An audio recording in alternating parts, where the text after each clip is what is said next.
Welcome back to the DigyKeys podcast. I'm Ethan Carter. And I'm Madison Brooks. And we are here to share some powerful tips to improve focus and concentration. Have you ever noticed how procrastination, it doesn't just mess with your to-do list?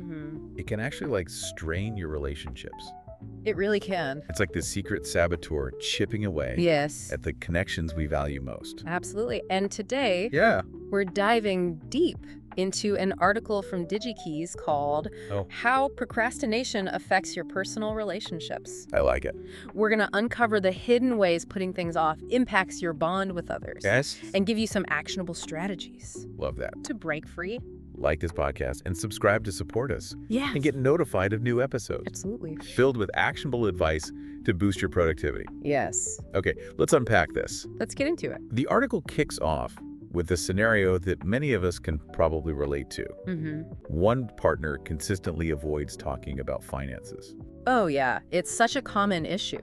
Oh my gosh, yes. And it goes beyond just the practical implications when you constantly put off conversations about something as crucial as finances. Yeah. It can erode trust. Makes sense. Your partner might start to wonder if you're truly invested in the relationship's well-being. Wow. It's almost like your actions are whispering your needs aren't a priority. That's powerful. Even if you never say those words aloud. And it makes sense, right? Yeah. When we feel like our needs aren't being met, it's natural for doubts to creep in. Absolutely. But it's not just about trust. Right. The article also talks about how procrastination creates this ripple effect of emotions. Stress, guilt, resentment. Yes. Even for the person who isn't the one procrastinating. Exactly. The partner who isn't procrastinating often ends up feeling like they're carrying the weight of the relationship alone. That's tough. Imagine you've been asking your partner to help with chores for weeks. And they keep saying yes, but never actually do it. Yeah. How would that make you feel? Probably pretty frustrated. Yeah. Maybe even a little resentful. Right. It's like their procrastination is sending a message that my request isn't important to them. Precisely. And that's where things can get really tricky. Because when communication breaks down, our minds tend to fill in the gaps with assumptions. Oh, yeah. Which often leads to misunderstandings and conflict. So we've got this trust issue, simmering emotions are running high, and then we add in a dash of assumptions. Yeah. What happens to the relationship when these patterns continue over time? Well, the article uses this term conflict amplifier. Ooh, I like that. Which I think perfectly captures the dynamic. It's like procrastination pours gasoline on even the smallest spark of disagreement. Wow. Imagine you finally get around to asking for help with that leaky faucet. The dreaded leaky faucet. Your partner says they'll fix it, but a week later it's still dripping. The worst. Suddenly, that small leak becomes a symbol of everything you wish they were more proactive about. Oh, it becomes about so much more than just the leaky faucet. Exactly. It becomes this lightning rod for all those pent-up frustrations and unmet expectations. Exactly. And that's why it's so crucial to address procrastination head-on. Not just for the sake of productivity, but for the health and well-being of our relationships. I love that. But remember, it's not about blaming each other or pointing fingers. It's about recognizing that we all have our own struggles and that supporting each other through those challenges is part of what makes a relationship strong. That's a great point. It's about working together to find solutions. Absolutely. And create a more supportive and understanding environment. Yes. But before we dive into those solutions, let's take a moment to reflect on what we've discussed so far. What stands out to you? What resonates with your own experiences? I think the idea of procrastination as a trust eroder is particularly impactful. Yeah. It highlights the importance of communication and follow-through in relationships. Yes. When we consistently put things off, especially those that impact our partners, it can send a message that we don't value their needs or feelings. Right. And over time, that can chip away at the foundation of trust. Yeah. But what's also interesting is this idea of conflict amplifier. It shows how procrastination can turn seemingly minor issues into major blow-ups. It's true. It's like that dripping faucet. It might start as a small annoyance. Yes. But if it's not addressed, it can become a symbol of larger relationship problems. Absolutely. And I think it's important to remember that these these dynamics Yeah. can play out in all sorts of relationships. Oh, for sure. Romantic partnerships, friendships, even family relationships. Absolutely. Procrastination doesn't discriminate. So true. And that's why understanding the impact of procrastination is so crucial. It's not just about getting things done. It's about nurturing those connections that make our lives richer and more fulfilling. Okay, so we've laid out the problem.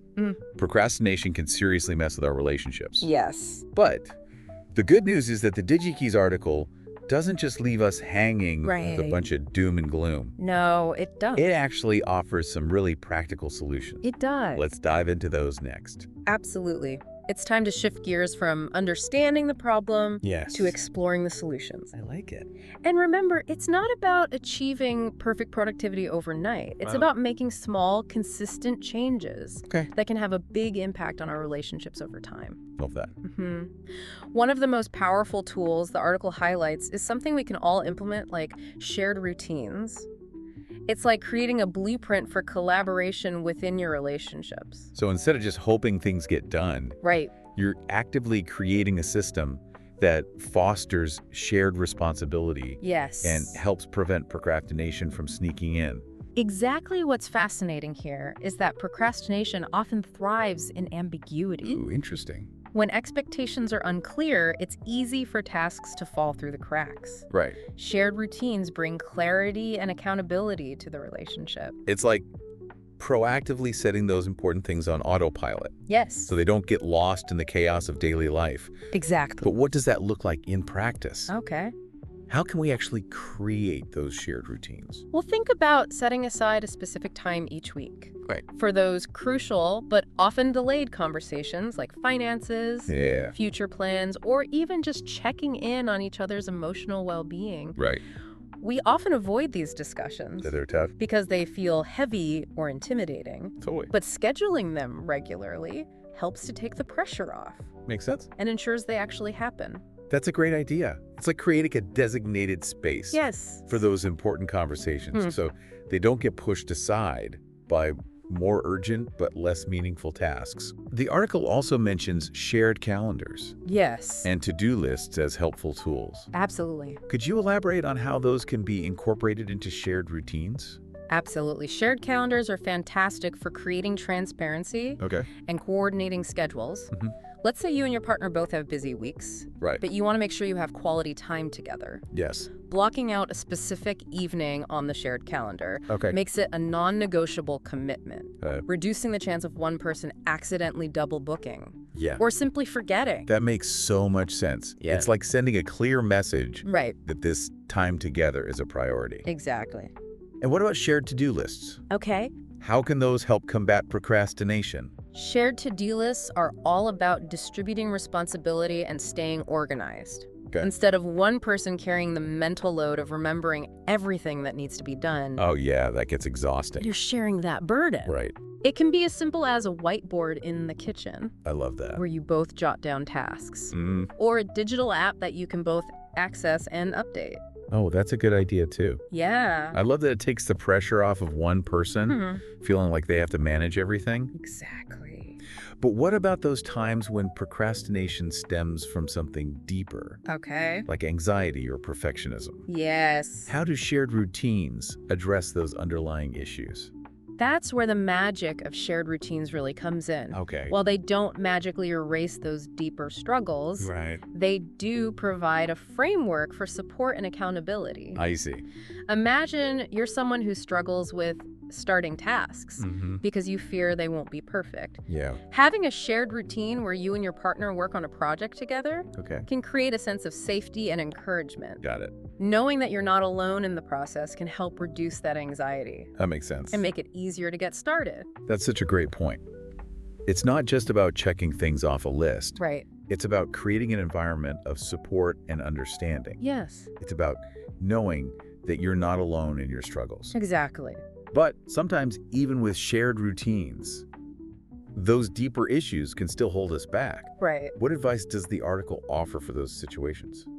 Well, the article emphasizes that sometimes procrastination is a symptom of deeper issues that might require professional support. That makes sense. This could be individual therapy to help you develop coping mechanisms for anxiety or perfectionism, or couples therapy to work through communication patterns and build healthier habits together. That's such an important reminder. It's okay to ask for help. Absolutely. And seeking professional guidance can provide invaluable tools and insights. Yes. It's not a sign of weakness, it's a sign of strength and a commitment to growth, both individually and as a couple. Absolutely. And it's important to remember that therapy isn't a one-size-fits-all solution. There are different therapeutic approaches that might be particularly helpful for addressing procrastination. Okay. For example, cognitive behavioral therapy, CBT, can help you identify and challenge negative thought patterns that contribute to procrastination. Interesting. While emotionally focused therapy, EFT, can help you improve communication and emotional connection with your partner,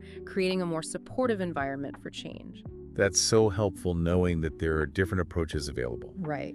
Can make the process of seeking therapy less daunting. Absolutely. It's about finding what works best for you and your unique needs and circumstances. Exactly. So we've talked about shared routines and therapy as valuable tools for addressing procrastination. What other strategies does the article recommend? One of the most insightful points the article makes is about prioritizing tasks within the relationship. Okay. It's not just about getting things done. It's about being intentional with our time and energy. I see. And making sure that our actions align with our values. I love that it's about making conscious choices about how we spend our time and energy, rather than letting procrastination dictate our actions. Right.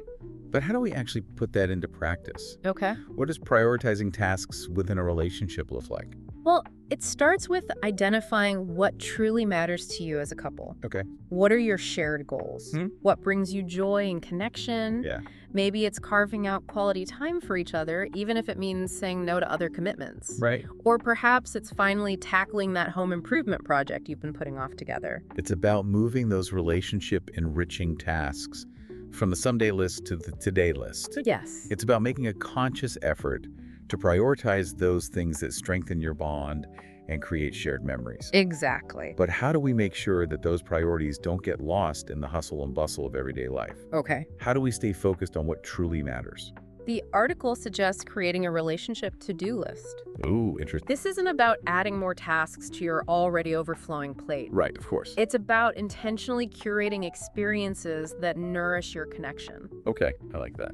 This list might include things like having a tech-free dinner together, Okay. planning a weekend getaway, or simply taking a walk in nature without any distractions. I love that idea. It's like creating a roadmap for connection. Yes. A reminder of those small but meaningful actions that can make a big difference in the long run. Absolutely. It's about being proactive and intentional rather than reactive and overwhelmed. Right. And sometimes it's those small gestures that speak volumes about how much we care. Absolutely. And it's important to remember that these gestures don't have to be grand or expensive. Right. It's the thought and effort behind them that counts. Of course. Maybe it's surprising your partner with their favorite coffee in the morning, or leaving them a little love note. I love that. It's about finding those little ways to show that you're thinking of them and that you value their presence in your life. Those small gestures can have such a powerful impact. They really can. They create a sense of warmth and appreciation. And they remind us that we're not alone in this journey. Absolutely. But sometimes, even with the best intentions, we still find ourselves falling into old patterns of procrastination. Right. What advice does the article offer for those moments when we feel ourselves slipping back into old habits? One of the most practical tips the article suggests is breaking down large tasks into smaller, more manageable steps. Okay. We often procrastinate because we feel overwhelmed by the sheer size of a task. Right, it's too much. But if we can chunk it down into smaller, less intimidating pieces, it suddenly feels much more doable. That makes so much sense. It's like that old saying, how do you eat an elephant? One bite at a time. Exactly. By breaking down those big, scary tasks into smaller, more digestible pieces, we can overcome that initial resistance and gain momentum. But sometimes, even when we break things down, we still struggle to get started. Right. What advice does the article offer for overcoming that initial hurdle of procrastination?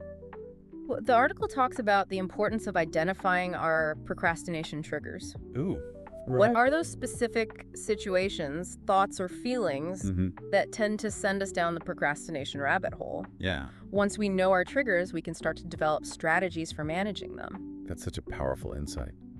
It's about becoming aware of those patterns that lead to procrastination. Exactly. And then developing a game plan for disrupting those patterns. Right. Maybe it's setting a timer for 25 minutes and committing to working on a task for that focused period of time. Okay. Or perhaps it's creating a dedicated workspace that's free from distractions. Exactly. It's about finding those strategies that work for you and being consistent in implementing them. Right. And remember, it's okay to experiment and adjust your approach as you go. Of course. What works for one person might not work for another. Yeah, that's true. It's about finding what helps you stay on track and make progress towards your goals. That's such a great point. It's about finding what works for you. Yes. And giving yourself permission to experiment and adjust along the way. Absolutely. And sometimes it's about recognizing that we might need to adjust our expectations as well. Right. We don't have to be perfect productivity machines. No. We're human beings with our own unique rhythms and challenges. Exactly. And it's okay to give ourselves grace and compassion when we stumble. Absolutely. It's about progress, not perfection. Yes. And it's about recognizing that we're all in this together. Procrastination is something that most of us struggle with at some point in our lives. For sure. It's not a character flaw. It's a human tendency. Yeah. And by understanding the dynamics at play, we can start to develop healthier habits and build stronger, more fulfilling relationships. That's such a powerful reminder. Yeah. It's about shifting our perspective from self-judgment to self-compassion. Yes. And it's about recognizing that we don't have to go it alone. We can lean on each other for support and encouragement. Absolutely. And we can celebrate each other's wins along the way. For sure. But before we wrap up this part of our deep dive, okay, I want to take a moment to reflect on what we've discussed so far. Yeah. What's resonating with you? What are some key takeaways that you're going to implement in your own life? For me, one of the biggest takeaways is the power of shared routines. Oh, yeah.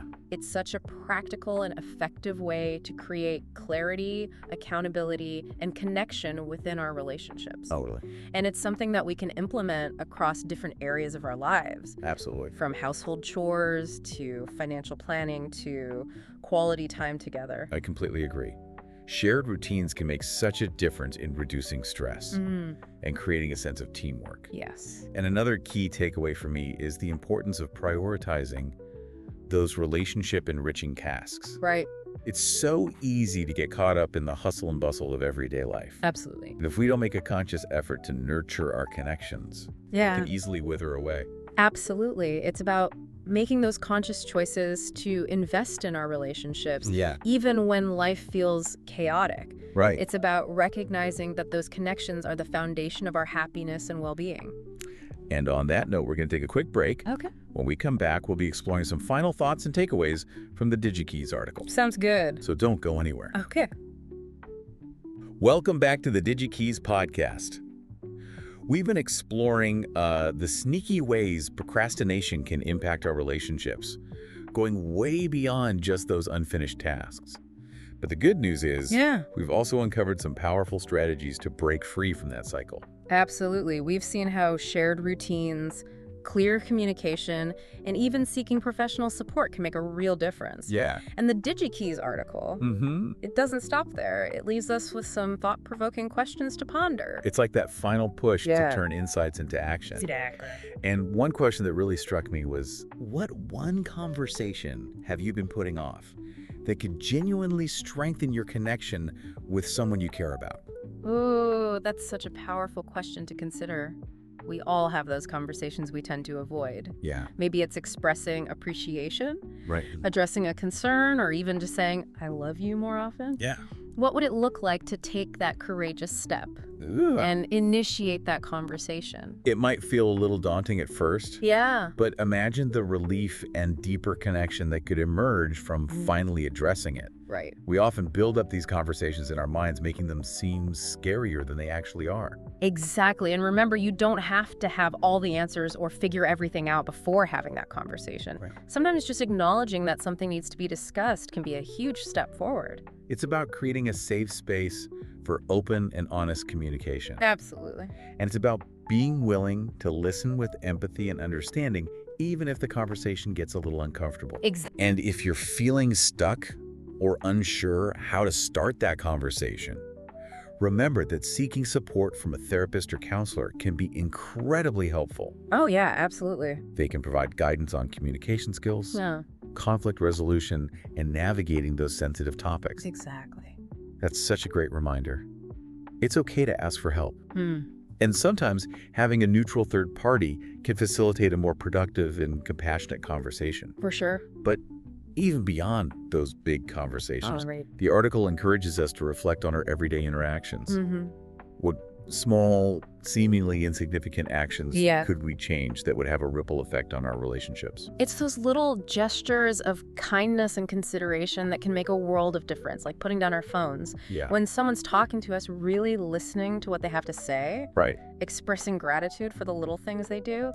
These actions might seem small, but they send a powerful message that we value and appreciate the people in our lives. And those messages accumulate over time, creating a foundation of love, respect, and appreciation. Absolutely. It's like we're weaving a tapestry of connection, thread by thread, action by action. I love that. And remember, this isn't about becoming a perfect partner, friend, or family member. It's about striving for progress over perfection. Exactly. Being mindful of our actions and making those small but meaningful changes that can strengthen our connections and bring more joy into our lives. Absolutely. So as we wrap up this deep dive into how procrastination affects our relationships, I want to leave you with this final thought. Okay. Overcoming procrastination isn't just about boosting productivity. It's about nurturing those bonds that make life richer and more meaningful. It's about showing up for the people we care about, not just with our words, but with our actions. Yes. It's about making conscious choices that reflect our values. I love that. And prioritizing those connections that bring us joy and fulfillment. Thanks for listening. Thanks, everyone. Like and subscribe for more insights. Yes. And visit DigyKeys.com for resources like Conquer Procrastination, your guide to sharper concentration. It's a great resource. See you next time.